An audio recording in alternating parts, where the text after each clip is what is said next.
Diese Motorradtour führt uns tief in die argentinischen Anden. Uns erwarten Berge, die aussehen wie ein Gemälde, die geilsten Zickzackstraßen, die in Sackgassen enden und ein Dorf, das für die meisten nur schwer erreichbar ist. Wir fahren durch und über die Wolken, verlieren komplett die Sicht und landen zu unserer Überraschung auf einmal mitten im Dschungel. Wenig Benzin, ein angeschlagener Fahrer und alles andere als eine entspannte Tour. Willkommen bei unserer ersten richtigen Begegnung mit den argentinischen Anden.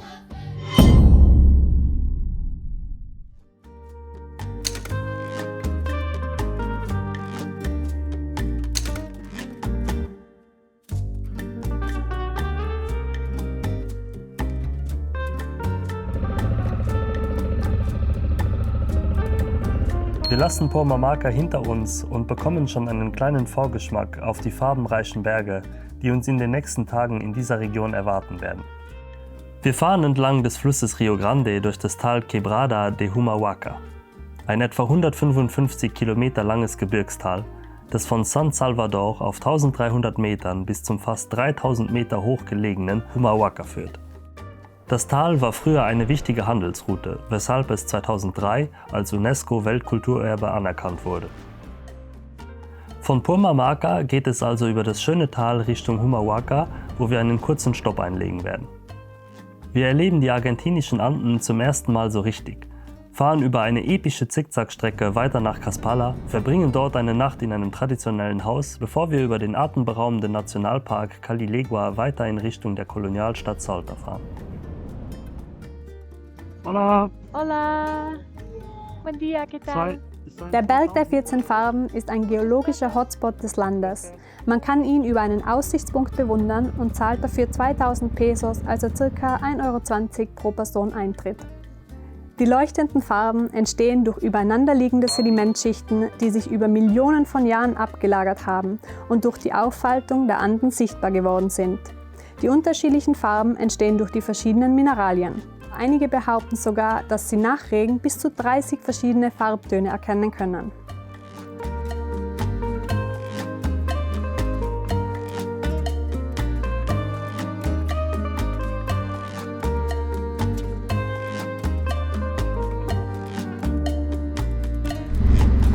Aber riechen tut's gut hier. Es riecht so, kann man das beschreiben, so... Ich würde sagen, wie ein bisschen bei uns im Nadelwald. Genau, wollte ich gerade sagen, wie ein Nadelwald, aber es ist nicht genau das Gleiche. Der Geruch erinnert dran, aber es sind halt diese ganzen Büsche da. Ein bisschen wie am Berg, bei uns riecht es so am Berg im Sommer. Ja, es riecht nice auf jeden Fall. Kurz noch einen Akku getauscht, dass wir das hier auch filmen können, falls es schief geht. Sag das nicht. Na, wir machen das easy, wir sind jetzt krassere Sachen gefahren. Ja. Der Weg führt uns weiter, zuerst in ein Tal, bevor es dann wieder in die Berge hinaufgeht. Wir haben uns die Strecke herausgesucht, da sie zu einer wunderschönen Offroad-Zickzackstraße führt, auf die wir uns schon ganz besonders freuen. Wir können uns noch gar nicht vorstellen, wie spektakulär die Fahrt wirklich werden wird.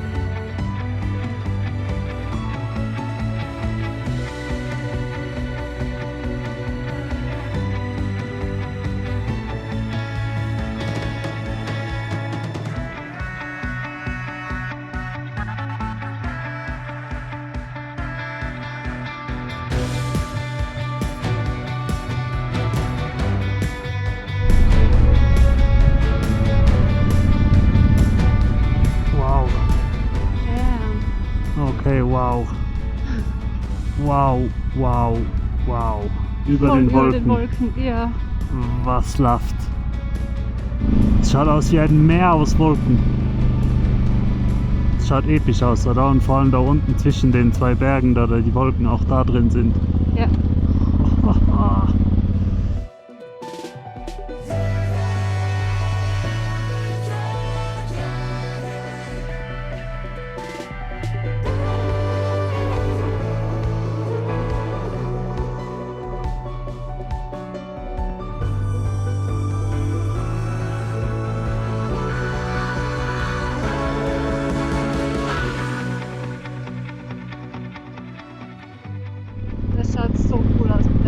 Was für eine Straße.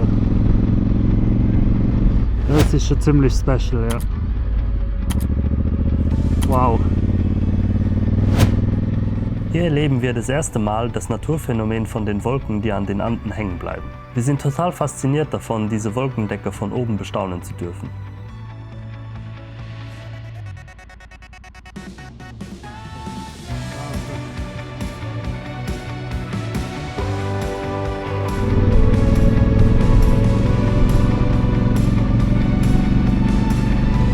Jetzt fahren wir bald wieder in eine Wolke rein.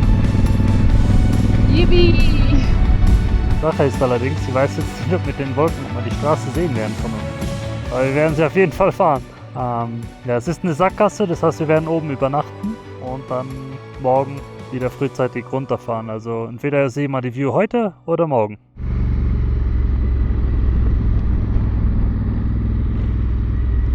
Okay. Voila! Aber cool, wir sind in den Wolken. Ist allerdings cool. Boah, schau doch mal die Felswand an. Jo.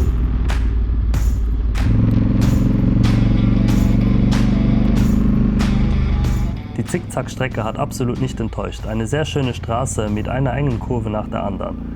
Nur mit der guten Aussicht wurde es leider nichts. Der Weg führt in das Dorf Kaspala, ein kleines, traditionelles Dorf mit rund 300 Einwohnern.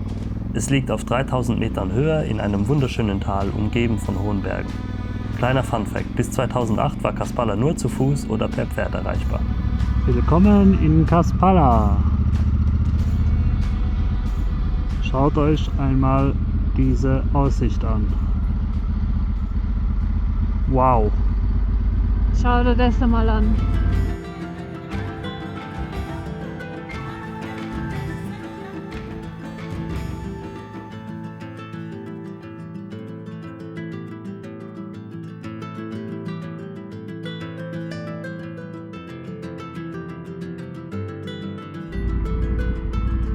Geil.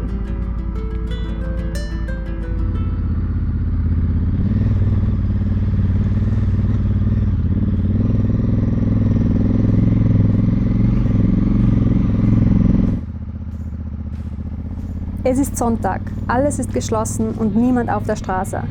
Wir fangen schon an daran zu zweifeln, ob wir hier überhaupt eine Unterkunft finden und hoffen, dass wir nicht bei 0 Grad campen müssen.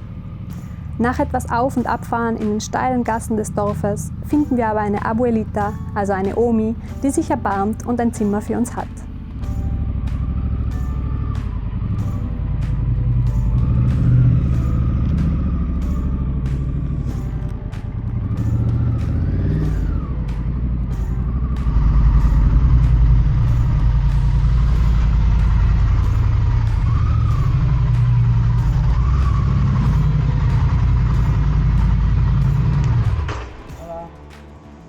Was ein geiler Weg hier rauf.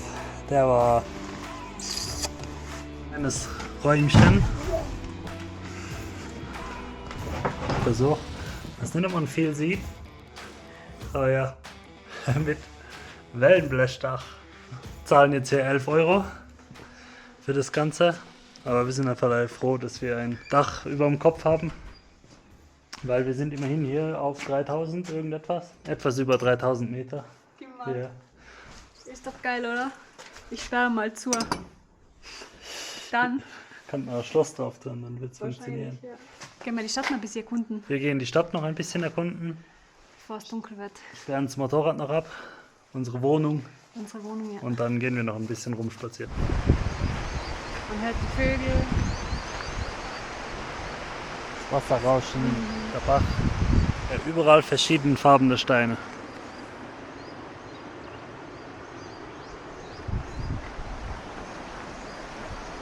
So schaut dann unser Feierabend aus. Heute gibt es für uns Thunfischnudeln. Machen wir uns jetzt hier im Innenhof. Und dann, Knoblauch. ja genau, Knoblauch ist das Beste an der ganzen Sache. Oh yeah. Nach einer kalten und nur semi-komfortablen Nacht geht's weiter. Wir müssen aus der Sackgasse raus, bevor wir weiter Richtung Süden fahren. Heute also unser zweiter Versuch auf eine geile Aussicht auf der Kurvenstraße. Es gibt nur ein Problem. Pascal hat das Essen von gestern Abend wohl leider nicht so gut vertragen und fühlt sich sehr schwach. Aber noch eine Nacht hier bleiben ist keine Option. Also fahren wir los und hoffen auf das Beste. Im schlimmsten Fall muss ich halt fahren.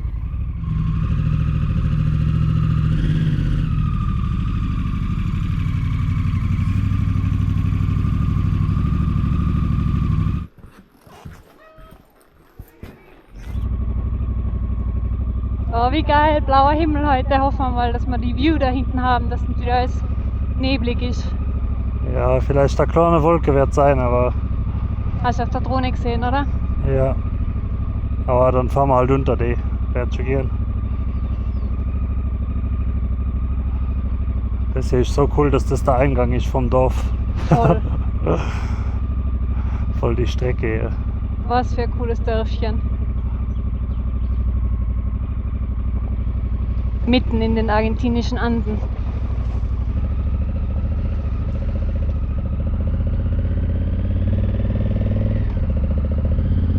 Feliz Viaje, danke, danke.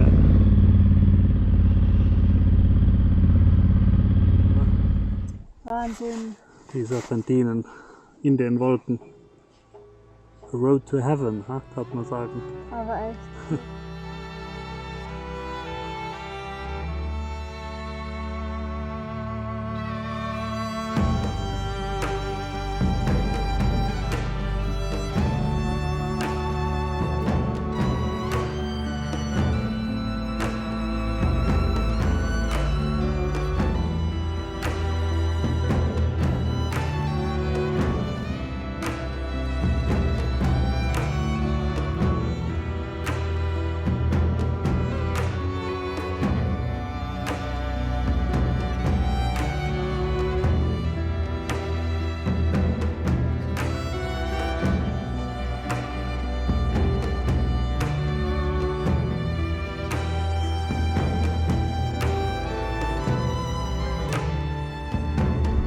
Also wir bekommen einfach nicht genug von diesen Wolken. Na, es ist Wahnsinn, wie das ausschaut. Das ist bestimmt das ganze Video voll davon, aber Ja, Wolkenvideo. das ist schon ziemlich episch. Boah, schaut so geil aus, wenn man da drüber ist, einfach mit der Aussicht. Wie die Wolkendecke einfach an den Anden hängen bleibt, gell? Das schaut aus wie so kleine Inseln, weißt du, Ja, im Ozean. Ja, geil.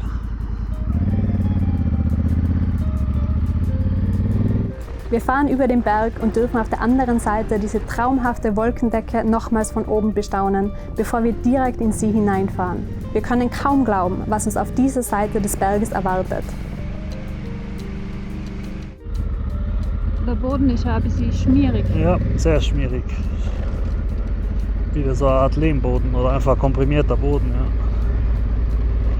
Hui, und mir geht's auch nicht so gut. Ich glaube, die Nudeln von gestern, die kommen da nicht so gut. Nein, ich glaube, die sind nicht so gut gewesen. Bin ein bisschen schwach gerade. Vor allem in den Armen.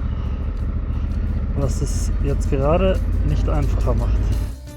Knapp 400 Meter tiefer sind wir plötzlich in unserem ersten Bergnebelwald gelandet.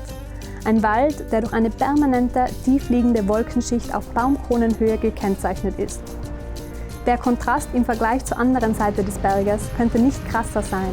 Vorher noch karg und trocken und hier ist alles feucht und komplett grün. Die Wolken liefern hier so viel Feuchtigkeit, dass die Pflanzen quasi direkt aus dem Nebel Wasser trinken können. Wir finden die Natur hier so schön, wahrscheinlich auch, weil wir in den letzten Wochen nur karge Landschaften erlebt haben. Jedenfalls kommen wir aus dem Staunen gar nicht mehr raus. Das ist jetzt nochmal ein Riesenunterschied, das hätte ich mir nicht erwartet, wo wir losgefahren sind. Die andere Straße hat cool ausschaut, aber im Vergleich zu dem, schau dir das mal an. Crazy. Nice. Wir können hier mit dem Motorrad durchfahren, wie geil.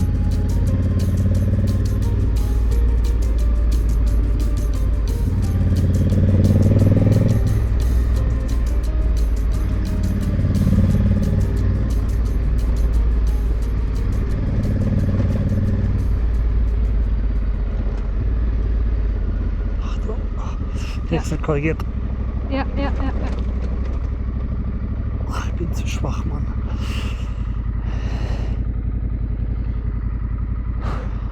Ja. Soll ich runter, dass du da rauskommst? Ja. Oh Mann, ich habe keine Kraft in den Armen, wie sagst du?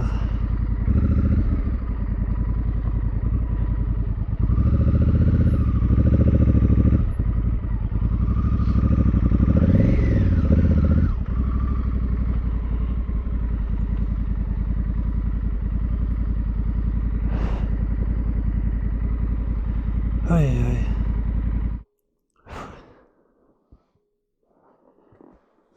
Kein Joke, wenn der Magen nicht mag, gell?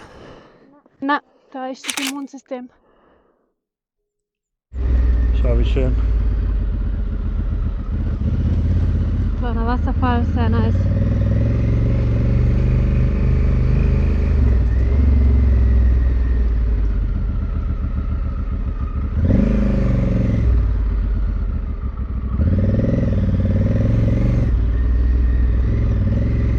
Das wird wieder leicht technisch hier drin.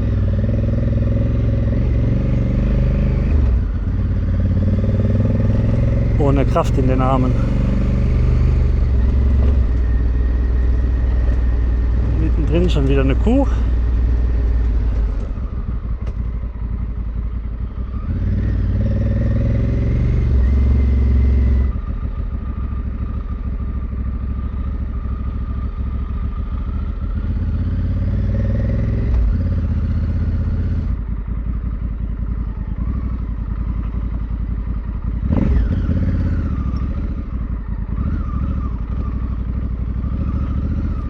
Valle Colorado. Geil. Voll nice.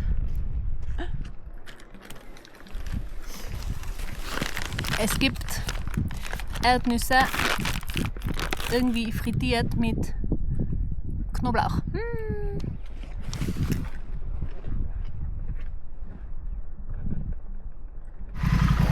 Ich hab auch nicht besser.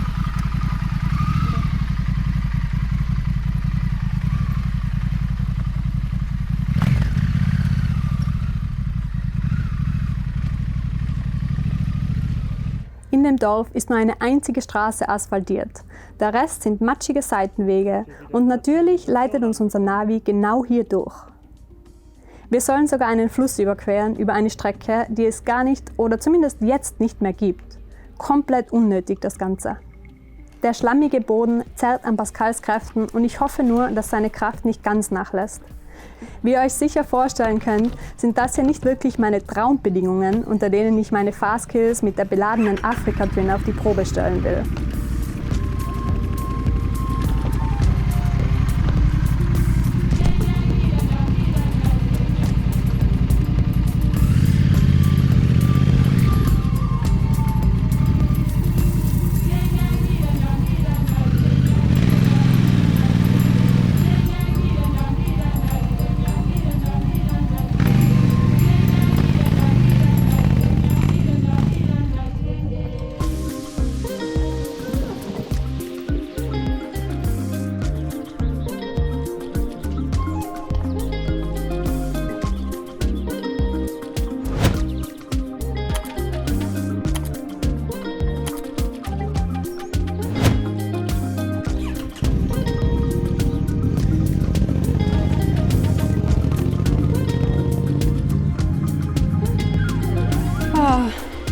Damn.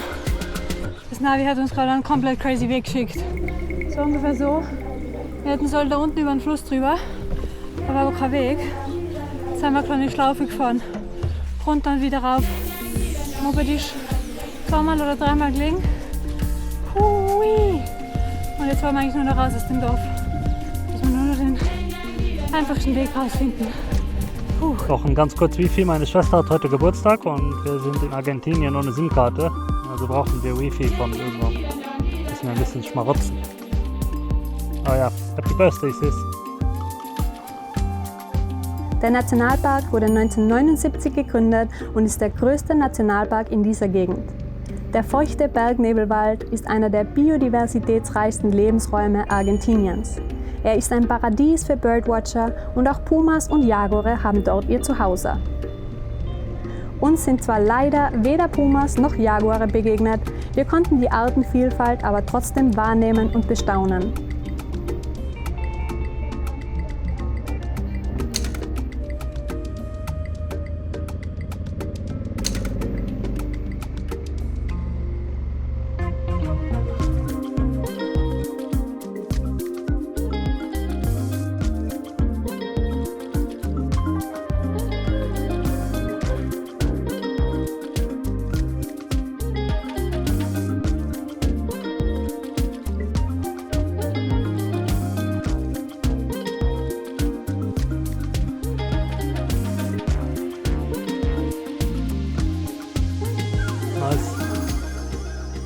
Die Blumen gesehen.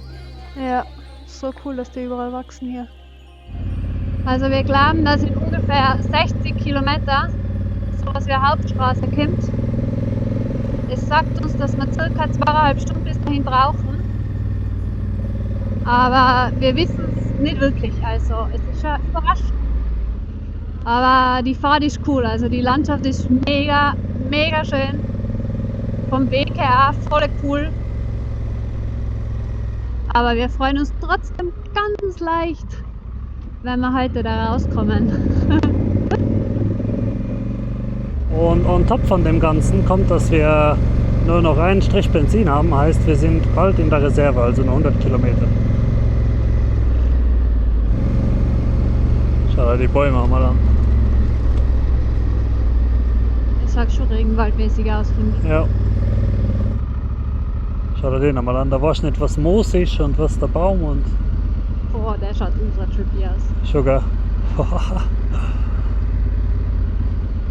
Boah, das ist so cool hier durchfahren. Ich glaube, das ist die Schlammschlacht wert. Ja. Solange wir unten mit Benzin rauskommen, mittlerweile sind wir in der Reserve. Well.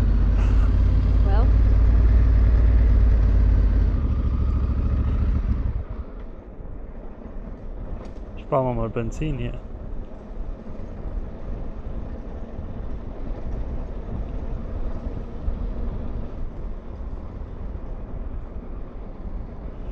Das war crazy, oder? Der Tag heute. Der Tag heute war crazy. Ja? Von absolut karg bis in den Regenwald rein. Von 4000 Metern auf wahrscheinlich 1000 runter, oder? Jetzt haben wir 1500. Ja. Ja. Jetzt sind wir leider bald raus. Aber wir hören die Vögel da jetzt so einem Ja. Motor. Das kennen wir ja. Jetzt bist du einmal hinten. Wie schaut's aus? Nicht zu viel bremsen, genau abwiegen, dass wir nicht rutschen und nicht viel bremsen. Nice. We did it. We did it. Das waren 2 nice Tage. Jo. Aber langer. Sehr lang, aber Ui. richtig geil. Der Nationalpark, die Berge. Wow. Ja, sehr schön alles. So sehr wir den Nationalpark auch genossen haben, sind wir froh, wenn wir wieder raus sind. Es war ein sehr langer und anstrengender Tag, vor allem da ich nicht ganz fit war. Zudem wurde es am Ende richtig knapp mit dem Benzin, da wir nicht davon ausgegangen sind, dass der Weg über die Berge sich so ziehen würde. Der Fakt, dass wir sicher 10 Kilometer mit Motor aus den Berg hinabgefahren sind, hat sicher geholfen, Benzin zu sparen. Oh, wie sie ausschaut. Ja. Well. Und die Taschen auch schon wieder alles. Kannst wieder alles reinigen. Yippie. Glaubst du, man sieht, dass wir leicht fertig sind Wahrscheinlich, das ist ja das Lustige drauf. und seit 3 Tagen nicht mehr geduscht haben? Die Maschine braucht jetzt auch wieder eine Dusche. Schaut auch aus. Nur ganz leicht. Good morning. Guten Morgen. Frisch und munter.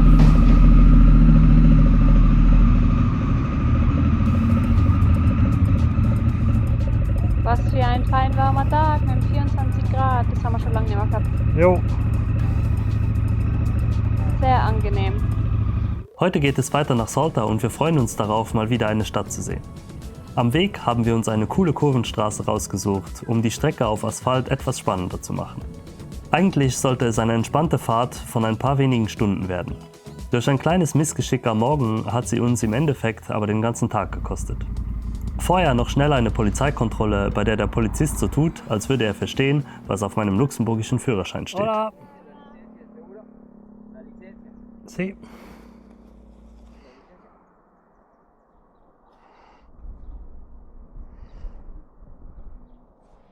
Gracias. Das habe ich mal gedacht. Jetzt geht's in die Berge da rein.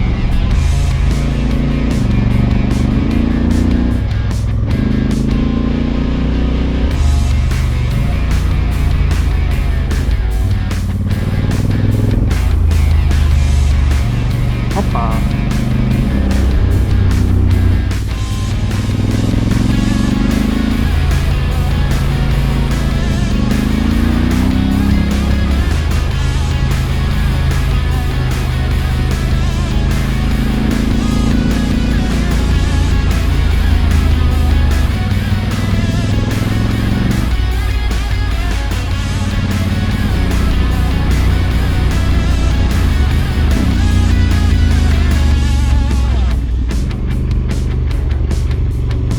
Das ist ein Kurvenparadies.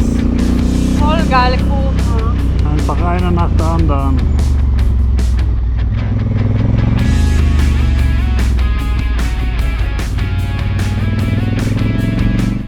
Wir haben kurz einen Boxenstopp hier gemacht auf unserem Weg Richtung Salta. Steffi genießt ihr Sandwich, das wir noch von gestern Abend haben. Und beim Pausemachen sind wir drauf gekommen, dass ich hier normalerweise unseren Blockdisk oder Logdisk, wie auch immer ihr es nennen wollt, hier fest habe und ihr habt vergessen, heute den wieder zuzusperren. Das heißt, wir haben den jetzt unterwegs verloren. Sowas nervt mich. Kann ich jetzt eh nichts tun, müssen wir schauen, dass wir einen neuen finden. Und mit zurückfahren ist jetzt nichts, weil ja, wir sind jetzt über 100 Kilometer gefahren und ich habe keine Ahnung, wo wir den verloren haben. Also ich glaube, das wäre total bescheuert, jetzt noch einmal zurückzufahren.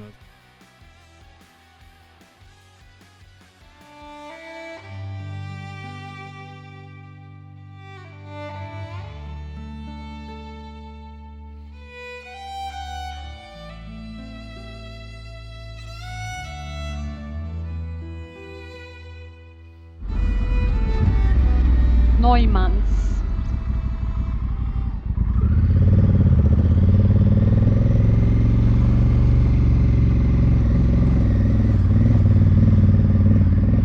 Da ist's. Da sind wir. Ja. Also bei den Neumanns. Sein ja sogar ein paar.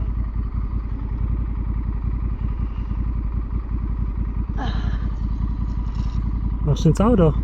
Ja, wahrscheinlich. Dann braucht er nicht zu laufen. Hey! Hi!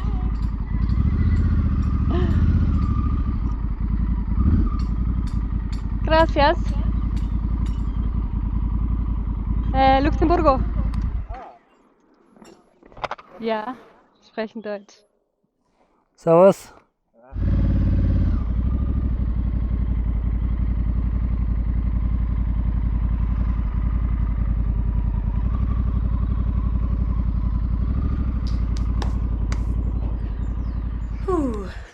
Was für ein Tag. Mann, das war hin und her fahren. Ja, wir haben es jetzt nochmal versucht. Wir sind jetzt noch einmal zurückgefahren und haben versucht, unser Disklog zu finden, aber ja, war vergebens. Ja, ist halt schade. Wir sind halt jetzt die Strecke mehr oder weniger zweimal abgefahren. Dreimal. Dreimal, ja. Ja, wir waren eigentlich so gut wie da, sind fast alles wieder zurück und dann wieder her. Naja, wir haben unsere Augen offen gehalten, wir haben jetzt gemacht, was wir tun können. Leider ist es gone. Blöd Leider gelaufen. gone. Müssen wir ein neues finden. Ich hoffe, wir finden eins. Kommt dann auf die Liste von den Sachen, die wir ersetzen müssen.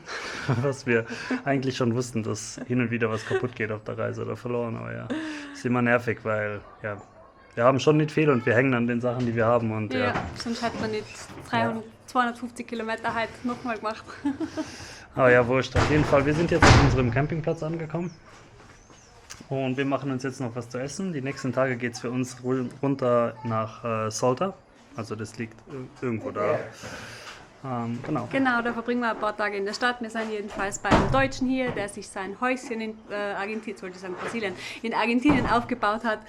Neumann's Place heißt es und da können die Leute eben campen. Das war's mit dem Video. Ich hoffe, das Video hat euch gefallen. Wie immer, lasst uns ein Like, ein Abo und einen Kommentar da. Und wir sehen euch im nächsten. Ciao, ciao. Ciao.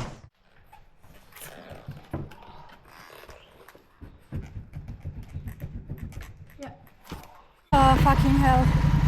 So, Navi hat uns gerade da runtergeleitet. Hier und da drüben ist der Fluss. Irgendjemand hat vergessen, sie zuzusperren. Scheiße!